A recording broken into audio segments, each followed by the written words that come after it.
안녕하세요. 오늘의 데일리 뉴스레터에 오신 것을 환영합니다. 1. KF-21의 성능은 의심스럽다. 2. 스텔스가 작동하는 방식. 3. 한국형 전투기 개발 로드맵. 한번 진실을 알아봅시다.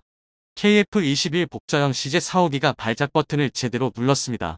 특히 일본의 반응이 아주 재밌는데요. 일본은 자신들은 6세대 전투기를 개발 중인데 스텔스기도 아닌 4.5세대 KF-21이 뭐가 대단하냐고 비웃고 있습니다. 참 자신만만한 태도인데요. 그러면서 정작 뒤에서는 그토록 자랑하던 6세대기 개발을 포기하겠다며 분탕질을 치고 물을 흐리는 바람에 영국의 공개 저격까지 당했습니다. 더군다나 일본과 중국은 부정하고 있지만 다수의 군사 전문가는 KF-21이 이미 스텔스 능력을 확보했다고 보고 있습니다. 그래서 준비했습니다. 오늘은 대한민국 스텔스 기술의 현주소와 망조가 제대로 낀 일본 6세대기 개발 현황에 대해 알려드리겠습니다. 6세대기 개발에 뛰어들었던 일본이 사업을 제대로 꼬라박고 있습니다. 당초 일본은 대한민국의 항공 기술력 성장이 심상치 않아 보이자 말 그대로 세대 차이를 보여주겠다며 6세대기 개발 사업을 시작했는데요. 아직도 자신들이 전세계 과학기술을 선도하고 있다고 착각한 것입니다. 실제로 일본은 뒤늦게야 혼자 개발하는 건 무리라고 판단했는지 슬금슬금 영국, 이탈리아의 동반 6세대기 개발 프로젝트 GCAP에 합류했는데요. 그런데 막상 대한민국의 KF-21이 5세대 스텔스 성능은 물론이고 독자형 CJ기까지 성공하면서 6세대 개량의 가능성까지 비추자 일본의 원대한 계획이 박살나기 시작했습니다. 뭐가 잘못돼도 단단히 잘못되고 있다는 사실을 깨달은 일본은 이제 와서 GCAP에서 하차하겠다며 온갖 분탕을 치고 있습니다. 오죽하면 영국이 개발 포기 같은 허튼 생각하지 말고 정신 똑바로 차리라고 공개 저격할 정도인데요. 그도 그럴 게 현재 상황에서 일본이 GCAP을 하차하면 눈덩이처럼 불어난 예산을 영국과 이탈리아가 둘이서 감당해야 합니다. 일본으로서도 죽을 맛일 텐데요. GCAP에 참여하기 전 일본의 6세대기인 F3 개발 비용은 무려 50조 원이 넘게 책정되어 있었습니다. 일본은 이 예산도 줄여보고 기술도 좀 훔쳐보고자 GCAP에 참여한 건데요. 그런데 세 나라가 합쳐졌다고 6세대기 개발이 쉬워지리라 생각한 건 큰 오산이었습니다. GCAP은 희망초도 배치만 무려 2050년인데요. 일본은 영국, 이탈리아 같은 유럽 선진국들과 힘을 합치면 6세대기가 뚝딱 만들어질 것이라고 너무 안일하게 생각했던 것입니다. 그러나 정작 일본 내 군사 전문가들조차 GCAP의 미래를 상당히 부정적인 시선으로 평가했습니다.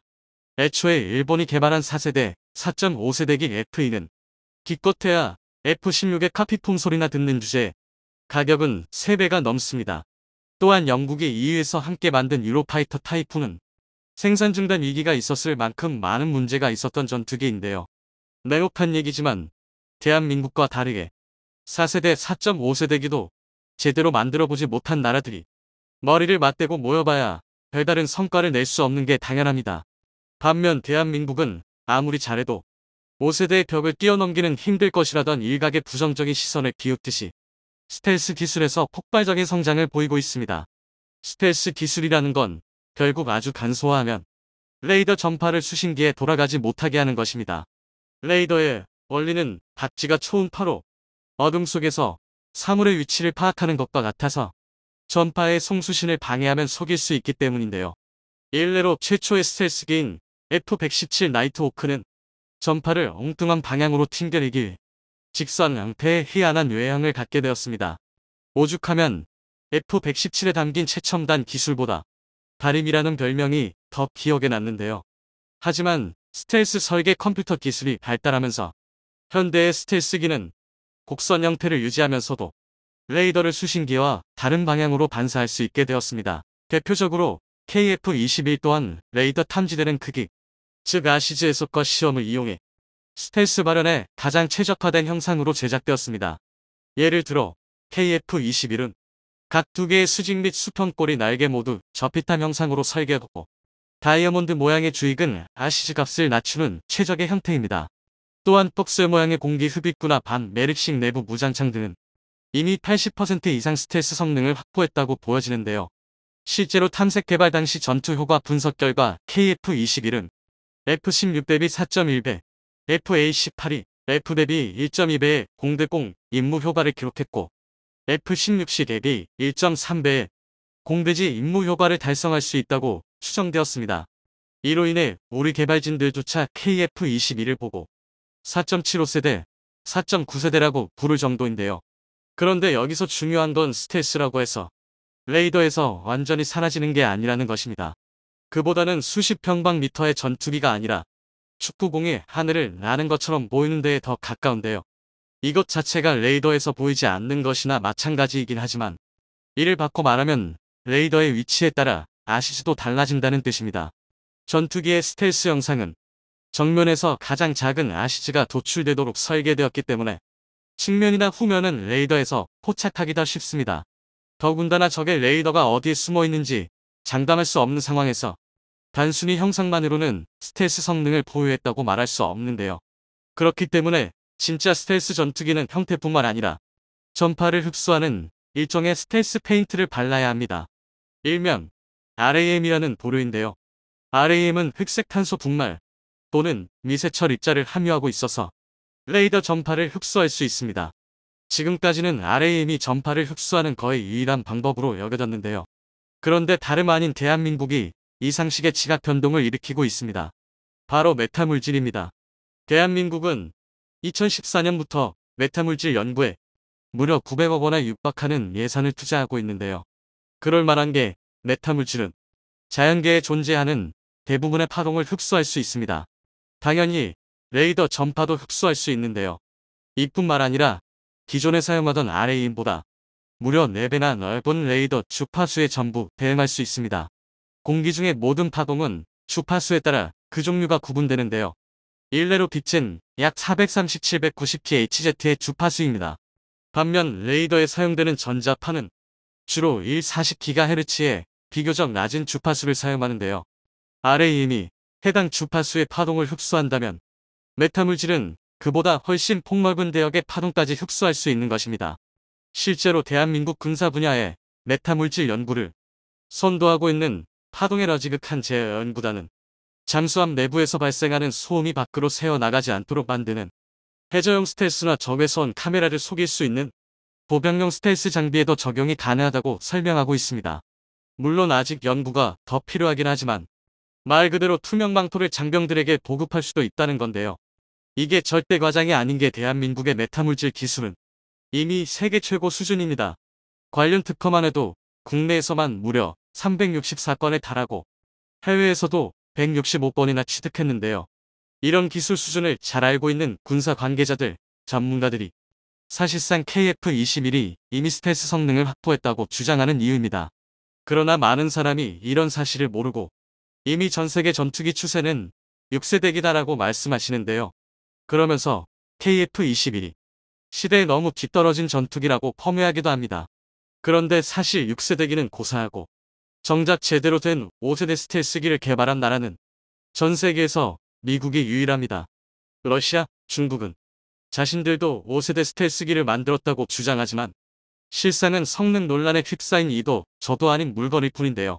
현재 6세대기를 시도하는 많은 나라들은 한 세대를 건너뛰고 곧바로 6세대에 도전하고 있는 것입니다. 상식적으로 생각해도 이게 가능할 리 없는데요. 반면 대한민국은 5세대의 아성을 허물고 있습니다. 스텔스 성능부터 확보하고 차근차근 기술 성장을 밟아가겠다는 건데요. 대한민국의 엔진 독립이 가속화되고 있습니다. 상선 SA는 대형 선박 엔진을 국산화하면서 그동안 축적한 노하우를 통해 완전히 새로운 형태의 추진체계를 탑재한 군함 건조가 추진되고 있습니다. 2022년 현재 대한민국은 세계 5위의 제조업 강국입니다. 반도체, 조선, 화학 등 여러 분야에서 우리 기업들이 세계 시장에서 두각을 나타내지 않는 분야가 없을 정도인데요. 그러나 이렇게 대단한 대한민국도 쉽게 도전하지 못했던 분야가 있습니다. 바로 엔진인데요. 첨단 기계공학의 정수인 엔진은 우수한 인재와 막대한 예산을 퍼부어도 충분한 경험과 노하우가 없다면 쉽게 손을 댈 수 없었기에 엔진 독자 개발은 제 아무리 한국이라 할지라도 한계가 있었습니다. 특히 선박 엔진이 문제였습니다. 한 척에 최대 수만 개의 컨테이너를 싣는 컨테이선 등 엄청난 규모의 선박을 움직여야 하는 선박 엔진은 한국이 감히 손댈 수 없는 고등 기술의 결정체였습니다. 과거 대한민국은 엔진의 구입이나 라이선스 생산을 통해 선박용 엔진을 구매했습니다. 이로 인해 막대한 외화가 유출될 수밖에 없었습니다. 그리고 이 분야에서 우리를 앞지르고 있는 일본에서는 한국의 기술력으로는 절대 엔진 종속을 벗어날 수 없다고 평가할 정도였습니다. 하지만 그렇다고 포기할 한국인이 아닙니다. 그동안 한국은 라이선스 생산을 통해 기술을 축적하면서 차근차근 엔진 독립의 발판을 닦았습니다. 이를 통해 2000년 첫 국산 선박 엔진인 힘센 엔진을 개발했습니다. 그리고 쉼없이 기술 개발에 매진했는데요. 그 결과 신형 힘센 엔진이 2021년도 세계시장 점유율 1위를 달성하는 놀라운 성과를 거뒀습니다. 그리고 이렇게 엔진 개발이 성과를 거두면서 이 정도면 한국이 군함에 쓰일 엔진을 독자 개발할 수 있지 않겠냐는 의견이 대두됐는데요. 하지만 현실은 쉽지 않았습니다. 상선에 쓰이는 디젤 엔진과 대형 전투함에 쓰이는 가스 터빈 엔진은 완전히 종류가 달랐기 때문입니다. 그래서 군용 엔진 개발에 나섰던 전문가들이 모두 군용 엔진은 만들 수 없다고 고개를 저어야 했는데요. 그런데 반전이 일어났습니다. 선박용 엔진에 쓰이는 연료가 천연가스, 수소, 암모니아 등으로 변화하고 전기 추진체계 IP가 군함 추진체계의 새로운 기준으로 자리잡기 시작하면서 기존 엔진 업체들의 기술력으로 충분히 가능한 틈새가 생긴 것입니다. 동시에 우리 개발진이 항공기용 터보팬 엔진의 가스터빈 코어부의 개발을 기어코 성공하면서 엔진 국산화의 바람은 더욱 가속화됐습니다. 이에 따라 군용 엔진의 국산화와 이를 이용한 완전 전기 추진체계 EF 개발의 문이 열렸습니다. 그런데 이런 좋은 성과에도 불구하고 우리 개발진은 만족하거나 흥분하지 않았습니다. 오히려 부족한 부분을 냉철하게 판단하고 검증된 라이선스 엔진을 이용해 차분히 노하우를 쌓아왔고 빠르게 차세대 추진체계를 개발 중인데요. 이 새로운 추진체계가 우리 해군의 차세대 구축한 KDDX에 탑재됩니다. 우리 대한민국이 조선 강국이라는 사실은 알아도 선박 엔진에 대해서는 잘 알지 못합니다. 당연히 군함의 추진체계가 바뀐 것이 뭐가 대단한지 알기가 쉽지 않은데요. 오늘은 대한민국의 선박용 엔진에 얽힌 여러 비와 KDDX용 통합 전기 추진체계에 대해 상세히 알려드리겠습니다. 지난 7월 20일 현대중공업은 신형 고성능 힘센 엔진 H32C25기가 첫 납품됐다고 밝혔습니다. 업체는 기존 엔진에 비해 출력이 20% 높고 연비가 크게 줄어 앞으로 전망이 밝을 것 같다고 밝혔는데요. 힘센 엔진은 첫 국산 선박 엔진으로 선박의 전력을 책임지는 발전기를 구동할 때 쓰는 발전기용 중형 엔진입니다. 지난 과거 2000년 처음 한국이 엔진을 개발했을 때는 디젤 엔진뿐이었으나 최근에는 천연가스, 메탄, 수소, 암모니아 등 친환경 에너지를 함께 사용하는 이중연료 엔진 등 거의 20여 종에 가까운 파생형이 세계 각지에 14,000기나 팔렸습니다. 그러니까 전 세계 수천 척의 선박이 한국이 개발한 힘센 엔진을 사용하는 것이죠. 그런데 의외로 이러한 사실을 모르는 국민들이 정말 많습니다. 하지만 한국의 엔진 개발사를 살펴보면 자랑스러움에 앞서 짠한 마음이 생길 수밖에 없습니다. 1990년대까지만 하더라도 대한민국은 이제 막 가난을 극복한 개발도상국이었습니다.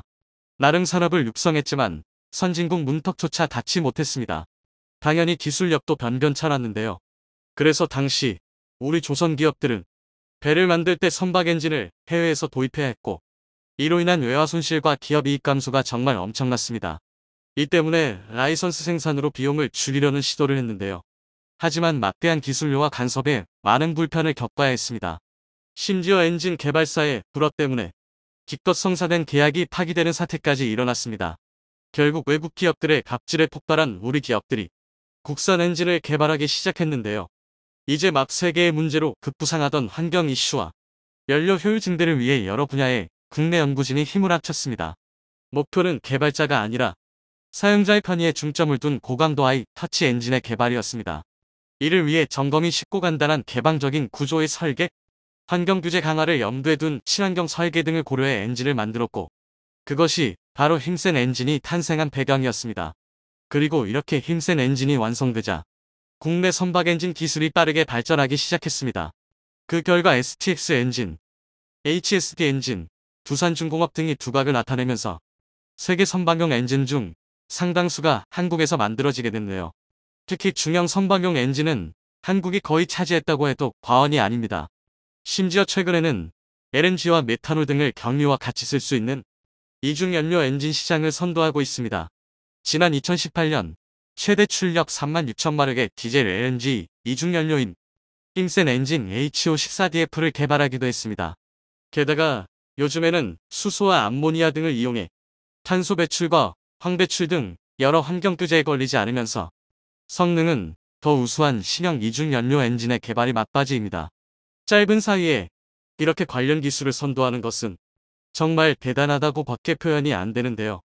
이렇게 한국산 선박 엔진이 성과를 거두자 우리 개발진 내에서 이 정도면 군함에 쓰일 국산 엔진도 만들 수 있겠다는 이야기가 나왔습니다. 하지만 현실의 벽은 높았습니다. 현재 한국이 생산하는 엔진 기술로 군함에 쓸 군용 엔진을 독자 개발하는 것이 불가능했기 때문입니다. 그 이유는 간단합니다. 엔진 종류가 완전히 다릅니다. 현재 국내에서 생산되는 엔진은 대부분 디젤 엔진입니다. 그도 그럴 게 상선을 쓰기에는 디젤 엔진이 가스터빈 엔진보다 연료 효율이 좋습니다. 그리고 별도로 설치해야 하는 설비가 적어 공간 활용도가 높고 정비 소요가 적습니다. 반면 가스터빈 엔진은 회전이 너무 빨라 감속용 기어 박스를 갖춰야 하는데요. 그런데 이 기어 박스의 관리가 굉장히 까다롭고 비쌉니다. 그래서 상선은 가스터빈 엔진을 쓰지 않습니다. 하지만 군함이 기준이 되면 이야기가 완전히 달라집니다. 적 잠수함같이 급작스러운 공격을 피해야 하는 군함은 설령 엔진이 꺼져 있더라도 비상 상황이 되면 빠르게 가속할 수 있어야 합니다. 또 레이더, 집중조사나 미사일 발사를 위해 순간적으로 막대한 전력을 써야 하는 일이 잦습니다.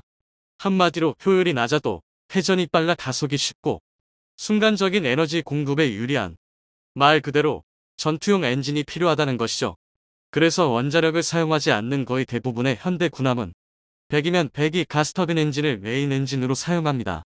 연료를 아껴야 하는 평시에는 디젤 추진으로 움직이지만 급히 기동하거나 적의 공격에 맞서기 위해 각종 레이더와 무장을 풀가동해야 할 때는 순간 출력이 우수하고 회전이 빠른 가스터빈이 훨씬 낫기 때문입니다.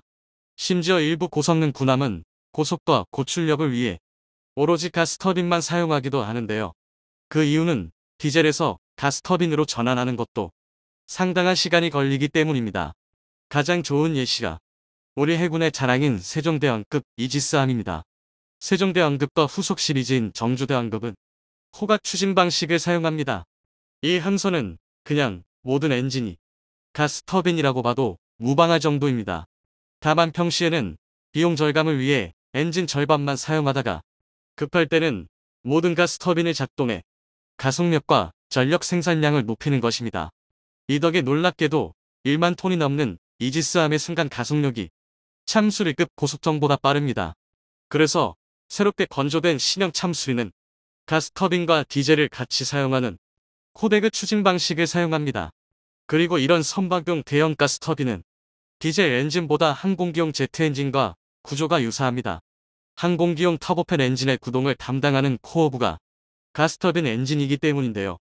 그런데 아쉽게도 아직 대한민국에는 선박에 쓸만한 대형 가스터빈 엔진을 설계부터 제작까지 완전히 독자적으로 수행할 수 있는 능력이 없습니다. 다시 말해 우리 조선기업이 만든 선박형 디젤 엔진은 군함에서 메인 엔진으로 쓰는 게 불가능합니다. 그런데 반전이 일어났습니다. 시대가 바뀌면서 변수가 생긴 것입니다. 바로 하이브리드 추진이 등장했기 때문인데요. 사실 가스터빈 방식도 장점만 있는 것이 아닙니다. 치명적인 단점이 있는데요. 그것은 바로 소음과 전력 문제입니다. 고속으로 회전하는 가스터빈은 가속에는 유리하지만 소음이 너무 큽니다. 그래서 가스터빈만 쓰는 군함은 적 잠수함에게 추적당하기 쉽습니다. 이 때문에 새롭게 등장한 것이 코드로그 같은 하이브리드 추진입니다. 하이브리드 추진은 평상시에는 디젤 엔진으로 모터를 돌려 움직이다가 비상시에만 가스터빈으로 속도를 내는 것인데요. 그런데 이게 차이가 꽤 큽니다. 디젤 엔진을 스크류에 연결하지 않고 모터를 통해 스크류를 돌릴 수 있게 되면서 디젤 엔진을 군함 깊숙한 방음 구역에 설치할 수 있게 된 것입니다.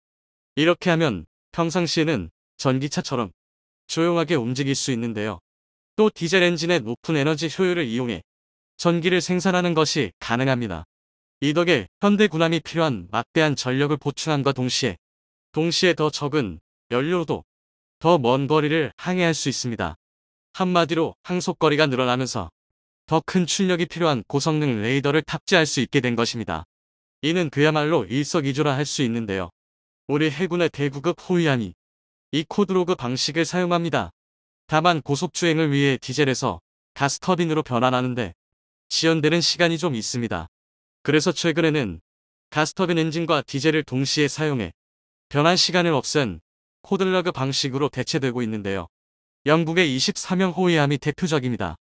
이에 따라 국산 디젤 엔진도 충분히 군함에서 제 역할을 다할 수 있게 됐습니다.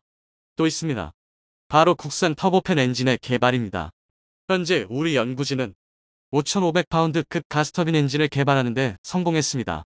이에 대해 전문가들은 처음이 어렵지 크기를 늘리는 것은 쉽다고 하는데요.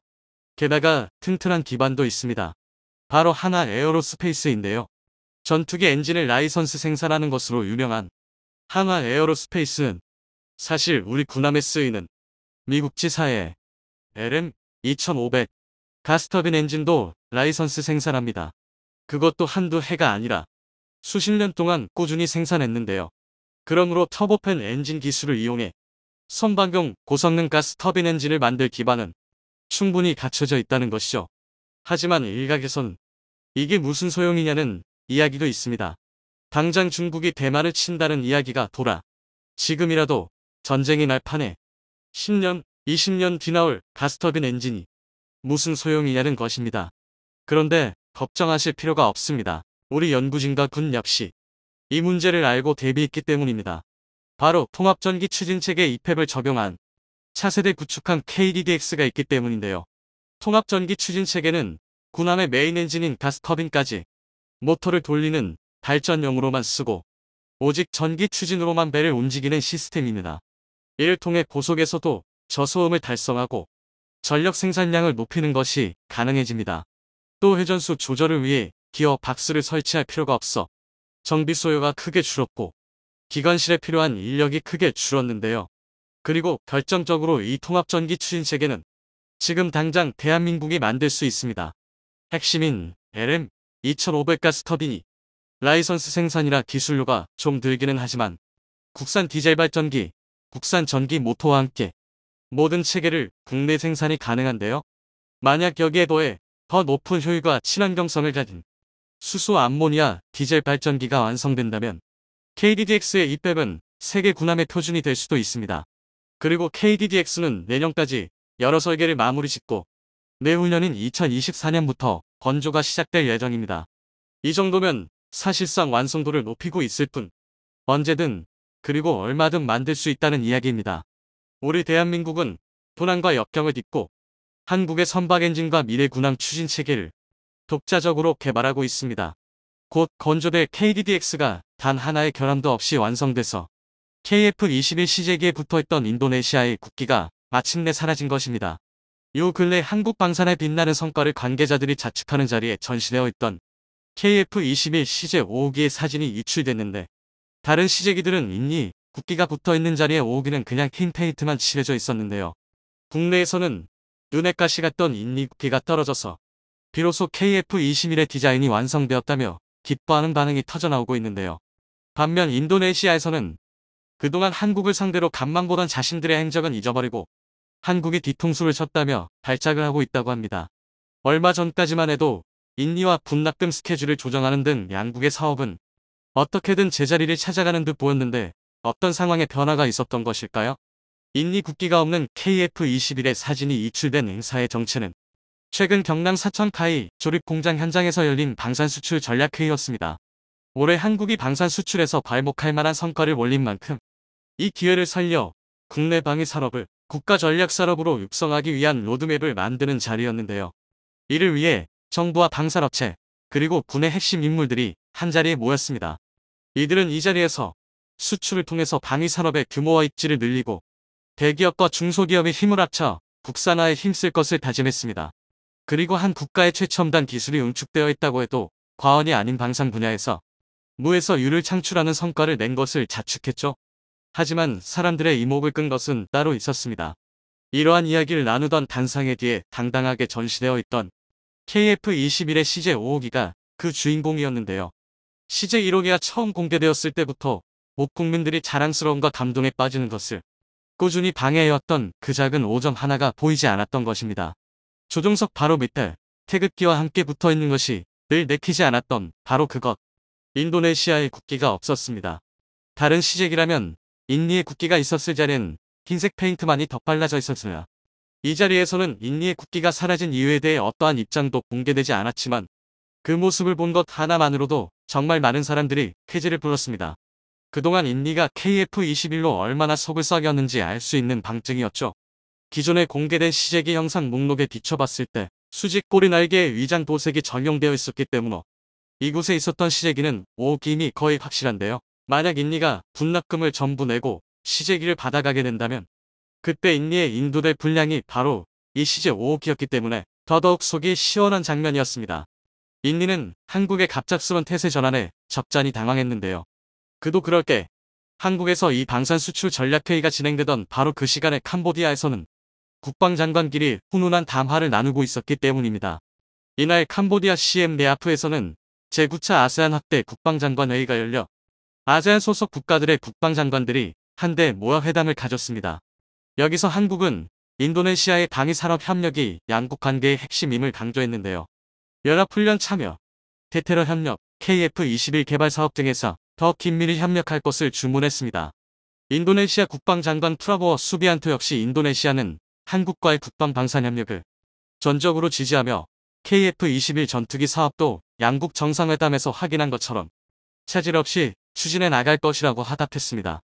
이런 점잖고 훈훈한 대화를 하고 반갑게 악수까지 하고 나왔는데 같은 시간에 한국 측 주요 인사들이 인도네시아 국기가 제거된 KF-21 앞에서 사진을 찍고 있었던 것입니다. 매번 그랬듯이 똑같은 입장만 견지하며 찔끔찔끔 내는 분납금으로 지금의 관계를 유지하려던 인도네시아는 갑자기 강하게 나오는 한국의 태도에 적잖이 혼미했을 텐데요. 한국이 단순히 좋게 말로만 이런 의사를 전한 것은 아니었습니다. 타이 측이 인도네시아의 KF-21 분담금 납입 일정을 구체화할 것까지 요구했기 때문인데요. 사실상 스케줄을 정해놓고 그에 맞춰 분담금을 내놓지 않으면 더 이상의 협력은 없다고 통보한 것과 같았습니다. 방산업계에 따르면 카이는 인도네시아와의 분담금 납부에 관한 계약 이행력을 높이기 위한 협상의 준비 작업을 진행 중입니다. KF-21 분담금 납부에 관한 계약을 손질해 인도네시아의 연도별 분담금 납부액 등을 구체적으로 명시하려는 것으로 보이는데요.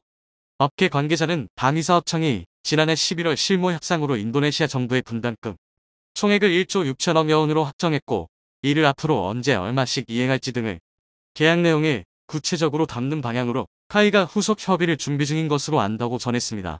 카이는 가능하다면 내년까지는 후속 협의의 결론을 내야 사업이 한층 원활히 진행될 수 있다고 보고 있습니다. 분담금 체납 문제가 2-3년 후에도 해소되지 않으면 인도네시아의 분담금의 대가로 주기로 했던 기술이전, 시제기 등을 제공하기 어렵게 되기 때문입니다. 이번에 시제기에서 인니의 국기를 지운 것도 이 납부 스케줄을 준수하지 않는다면 이미 만들어둔 시제기라도 절대 넘겨주지 않을 것이라는 의미의 경고 차원 퍼포먼스로 해석되고 있습니다. 솔직히 양국의 기싸움이 이렇게까지 될 일은 아니었습니다. 인도네시아가 쓸데없이 간을 보면서 한국의 심기를 건드리지만 않았다면 말이죠. 인도네시아가 차라리 분납금을 낼 돈이 없었다면 이런 행동을 해도 참작할 여지는 있었습니다. 하지만 이들은 한국과 일단 도장을 찍어놓고는 마땅히 납부했어야 할 돈을 다른 사업으로 빙빙 돌렸습니다. T-50 수출의 인연으로 KF-21 사업에도 흔쾌히 인니를 받아줬던 한국은 이가 갈릴 일이었습니다. 한국은 최초로 만든 국산 전투기의 첫 손님으로 인니를 크게 환영해줬는데 인니는 한국을 돈 좀 늦게 갚아도 되는 상대 정도로 여기고 있기 때문이었습니다. 인니의 만행은 나열할수록 열받는 내용들 뿐인데요. 일단 이유불문 분담금을 깎아주고 남은 분담금도 현물로 내게 해달라는 날강도 같은 요구를 대놓고 하는가 하면 그 직후 프랑스를 찾아가 KF-21의 경쟁 기종인 라파를 48대나 구매하겠다는 뜻을 밝혀 한국을 더욱 당혹스럽게 했습니다. 오스트리아로부터 중고 유로파이터도 인수받겠다고 하더니 보잉과도 접촉해 F-15EX를 무려 16도 계약했습니다. 보잉도 바보는 아니라서 인니가 한국에 하던 짓을 봐왔기 때문에 인니의 대금 지불 능력을 의심하고 있었지만 결국 인니의 지불 플랜에 동해 연내 세부 사항이 확정될 예정이라고 하죠. 얼마 전에는 아예 자기들이 직접 전투기를 만들겠다며 어설픈 목업을 공개하기도 했습니다. 원천 기술 관련해서도 미국과 라이센스 관계가 얽혀있는 기술을 아무튼 내놓으라며 생떼를 썼어. 남이야 동맹국가 관계가 어그러지든 말든 핵심 기술은 받아가겠다며 억지를 부렸습니다. 이런 쓸데없는 동작에다 인니가 쓴 돈만 한국에 납부했어도 인니 파일럿들은 이미 KF-21 시제길 본토 영공에서 날리고 있었을 것이나. 하지만 이미 인니는 일선을 넘기 직전이고 한국은 슬슬 이런 자들과 신뢰관계를 유지할 수 있을지 확신을 잃어버리고 있습니다. 이미 지난 7월에 한국은 분담금이 이행되지 않을 경우 시제기 인도를 거부하겠다는 방침을 전달했는데 인니는 상황 파악이 잘 안되는 것인지 계속해서 먹혀들지도 않을 수작을 부리고 있죠. 인니가 이런 행동을 아무리 해도 얻을 수 있는 것은 없습니다. 정광선 KFX 사업단장의 인터뷰에 따르면 인도네시아에 투자금 납부가 되지 않는다면 개발 완료 후 제공하기로 예정된 기술 자료는 줄 수가 없다. 제공이 약속된 시제 5억이도 가져가지 못한다. 미납금을 주지 않았을 때 인도네시아가 가져갈 수 있는 것은 현지 파견된 엔지니어들이 현장에서 받는 오디트 수실습과 그 수준의 경력일 뿐이고 투자금을 인도네시아가 납부하더라도 핵심 기술은 이전이 안 된다고 이미 양국 간 협의가 되어 있다. T-50을 개발하기 전에도 한국은 이미 300대에 달하는 전투기 조립을 라이센스로 해본 경험이 있었다. 하지만 그런 우리조차 록히드 마틴의 도움에 전적으로 의지해서 T-50을 개발해야 했는데 인도네시아가 40명의 엔지니어를 파견해서 현지에서 보고 배운 것만 가지고 스스로 개발할 능력을 가질 수 있겠는가. 인도네시아의 현재 행동들은 스스로에게 전혀 도움이 되지 않는 행동이라고 답변했습니다. 그런데도 이런 무익한 행동을 계속하는 이유가 일설에 따르면 인도네시아 대통령과 국방장관의 권력 암투 때문이라고나 합니다. 서로 다른 파벌 출신인 둘이 KF-21 사업에 대해 생각하는 바가 달라서 이런 문제가 생긴다는 건데요. 조코 위도도 대통령의 경우 KF-21을 업적으로 남겨두고는 싶지만 가능한 한 투자는 적게 하고 싶은 것으로 보입니다. 그래서 분담금을 깎고 현물로 분담하겠다, 이전 기술을 추가해달라 등의 요구를 해온 것이죠. 한편 프라보어 수비안토 국방장관의 경우 대통령 파벌의 업적을 남기는 것 자체를 방해하려는 생각입니다. KF-21 도입 사업을 파토내고 다른 기체 수입을 진행해서 대통령 파벌보다 국방력 향상에 더 기여했다는 평가를 만들려고 한다는 거죠.